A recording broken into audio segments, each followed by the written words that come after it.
Thermal POS printers have many pros. They can print receipts and tickets at high speed with good quality. This kind of thermal printer does not need ribbon or ink.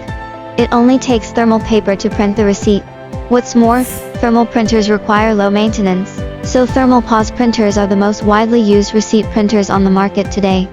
The receipt printers in supermarkets, restaurants, logistics companies, takeaway shops, and other scenarios are normally thermal POS printers. However, thermal POS printers have their downside.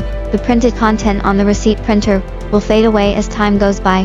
The industries, such as retail, catering, logistics, etc. usually do not have a long shelf life requirement for receipts, so thermal receipt printers are still the first option.